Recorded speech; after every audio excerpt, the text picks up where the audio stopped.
Hello everyone, it's us again, Tish and Rain. So, thank you po sa mga nanonood po ng vlogs namin, regardless if it's here on YouTube or in Instagram, Facebook, and TikTok, because we're receiving comments and suggestions on how we can improve our vlogging era. So yun po, we're very grateful, of course. We're now on our way to Makati sa contract signing of one of our clients. Just a brief background with this couple, newlyweds, and they're planning to start their family in New Valley. So they chose New Valley because they're from, where nga ba?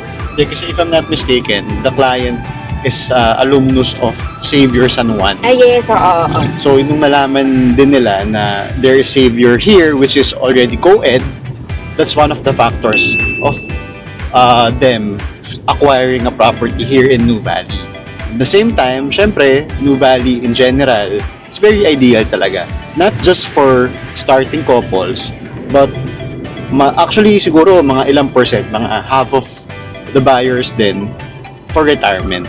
So if you're watching this from abroad, baka mamaya isa ka rin sa interested mag-inquire or alam mo yun, makita yung potential ni New Valley if you want to retire in this community. Kasi last week naman, meron din naman kaming client na they are watching us from abroad, but however, they cannot go for a site tour, kaya yung pinadala niya is yung anak niya, di ba ma? Yeah, yung anak niya. From there, yes, they acquired the property of a house and lot property naman sa Quezela. So, as you can see, ang daming pwedeng mangyari, ang daming pwedeng ways for our clients abroad to buy, not just, of course, site tour, because we also do virtual meetings like say, for example, Zoom or Google Meet, diba? Yun, now we're going to Makati to sign or to assist our clients in signing their contract for their property in New Valley. And then after that, with regards to dun sa isa nag-comment, I believe they're also from New Valley. So they want us to highlight naman the Rockwell South in New Valley area. So what's nice about that is you'll be able to get different experiences. Syempre, Ayala Land and Rockwell, they are both premium developers. So if you're living in New Valley, you will get to experience those flavors, ika nga, di ba? So, samahan nyo kami later after this contract signing, and then hopefully we could impart knowledge again sa inyo. So, yun lang. Later.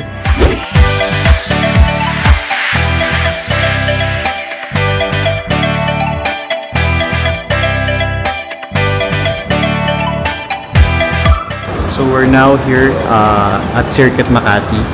So, dito kasi office namin.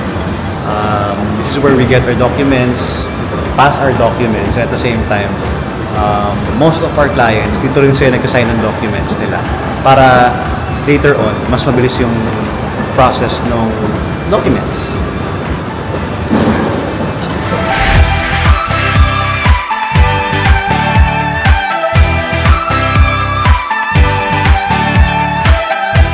So we are here in the office already. We are just waiting for the client. Kasama na yung contract nila.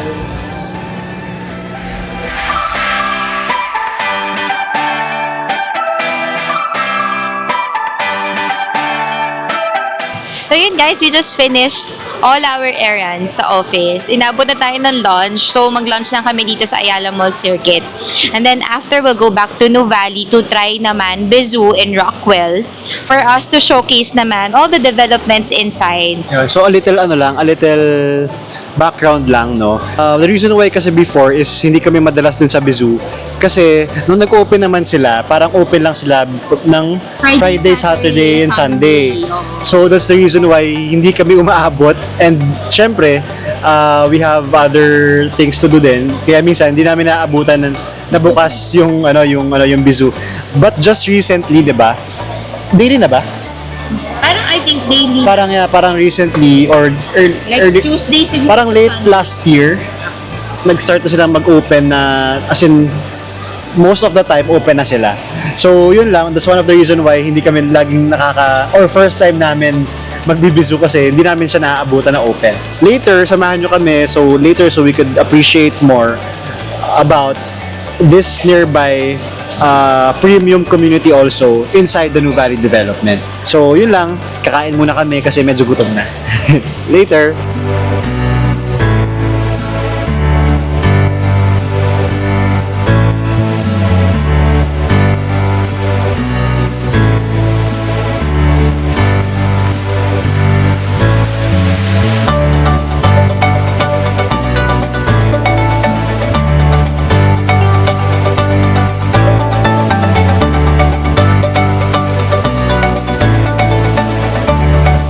We're back here in New Valley.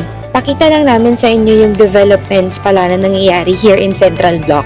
24/7 ginagawa yung 24/7 ginagawa yung the shops. Sometimes nakita namin open na yung lights ni Mary Mart. So I think they're opening it already anytime soon. So yan siya.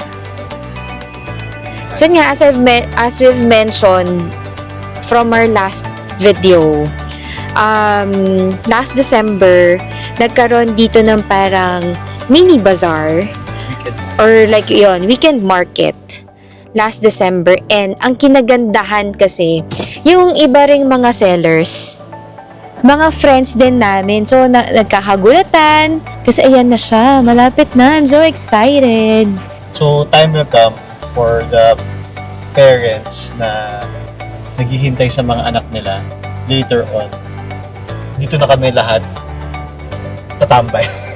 Kasi dati, ginagawa namin, so syempre, pagkahatid kisay sa school, so ilang hours yon. Let's say, for example, mag-work ka, bababa pa kami ng Soledad. We're eyeing it to open like anytime soon. Laki niya, no? Hindi ko inakala na sobrang laki pala talaga. Hindi na po tayo mamimili ng toyo at ng suka sa Ayala Malls New Valley pa. Dito na lang, sa malapit. Pero yun nga, ang kinagandahan kasi, we already have the commercial part of New Valley already in the New Valley North. Dito lang talaga namin nakitang magkatabi ang SNR at Landers. Yung ganon kalaking superstore magkatabi po dito sa New Valley, and magkakaroon pa ng sariling grocery store na mas malapit. If you're from New Valley, basically baka mga 10 minutes away lang yung Ayala Malls, tsaka Landers and SNR, no? Pero if you have this na, and we're pretty sure na baka mag-open na to anytime soon, definitely this year, kasi as you can see, tapos na talaga siya halos, no? Pero now, we're on our way to Rockwell. Actually, this is our first time going there, and we will see kung ano ba yung development sa loob. Pero we heard that there is a bizu, na meron daw bizu doon, so yun yung gagawin naming spot para makapag-vlog and makapag-discuss kung ano mang meron doon para sa inyo rin, di ba? We will show you what's the other flavor inside New Valley Residential. So yan, we will turn left here. Ito na kasi yung part ng Rockwell. So Rockwell is actually located in front of Montecito, New Valley. Etong entrance ni Montecito, the entrance of Rockwell, kung di ako nagkakamali, ang main entrance po talaga nila is located in Carmel Ray. So this is the Rockwell Country Club. So now, we are already here in Rockwell Country Club. So we will check kung ano bang meron dito talaga sa Rockwell. And yeah, it's so Rockwell. What do I mean pag sinabi naming so Rockwell? Yung typical na kita nyo yung nasa Makati area, malapit sa Rockwell mismo. So talagang yung vibe is just the same. Well, it goes to all developers naman, no? Let's say, for example, Ayala Land. Alam mo, pag you are in an Ayala community, and this one, here, dito pa lang sa Rockwell Country Club, damang-dama mo na yung difference nung vibe nila. So tara, samahan nyo kaming mag-ikot dito sa Rockwell area. Ooh, may covered court dito, tsaka tennis court, oh. We have a covered court here.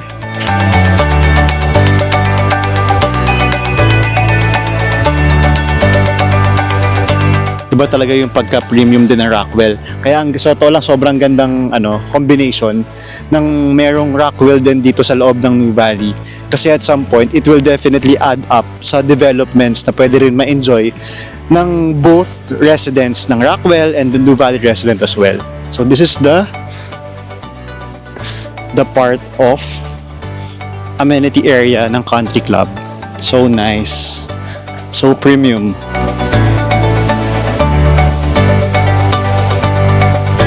Sobrang ganda guys. Sobrang ganda talaga ng sino mag-aakala na meron palang ganito dito, no? Apart from having a nice communities na meron ng Ayala Land Villages, meron pa tayong ganito na if you're dining here, you could also, maximize this view, 'di ba? Para kang everyday staycation talaga dyan, kahit nagme-merienda lang tayo, 'di ba? So dahil dyan, susubukan natin ng merienda dito. Ganda, oh. Ang ganda nyo. Ayan. So let's go.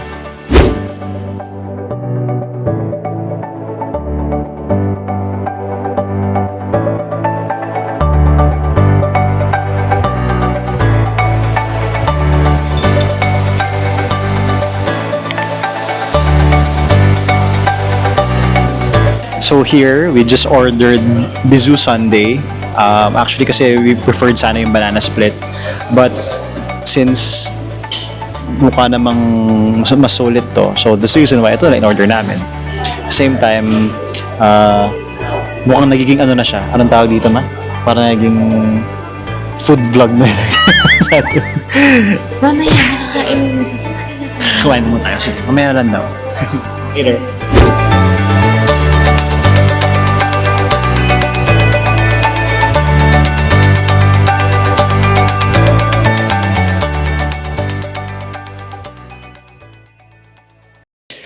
So that's it for today's vlog. Basically, we're still here at Rockwell South, Carmel Ray. But to give you like a general idea, this is not part of the New Valley development. It's just that it's often associated with New Valley living because of the proximity and the nearby amenities. And to give you like the reason why we showcase this to you, because one of the contributing factors of the growth of New Valley is its nearby developments or nearby developers. Here at Rockwell South, it is also a premium development, and of course, as you know, Ayala is one of the premium developments also, or developers here in the Philippines. That's why later on, it will contribute to the development that will happen in the future here in New Valley, no? So, we see that in Makati, we see that in BGC. So let's say for example, those developments or those estates are not solely owned by Ayala, but since it has different developers contributing to the growth, mas gumaganda yung feels niya, mas nagkakaroon tayo ng different flavors sa iba't ibang locations sa BGC or in Makati. Yes, napapabilis din yung development. And yun na rin yung makikita natin dito sa New Valley. Time will come once all of these are developed, yung version ni Ayala and yung version ni Rockwell, those two premium developers will later be advantageous with each other. So, yun lang. We hope that we were able to give knowledge sa inyo for today's vlog. And again, if you have questions or, suggestions ulit na we could do in our next vlogs, those are welcome, and we will try our best to answer you or to make those contents para sa inyo, especially if you are abroad or you're not so accessible here in New Valley. So we'd love to hear your purpose. We'd love to hear your plans. Follow the Ayala Realtor, and peace and love. God bless.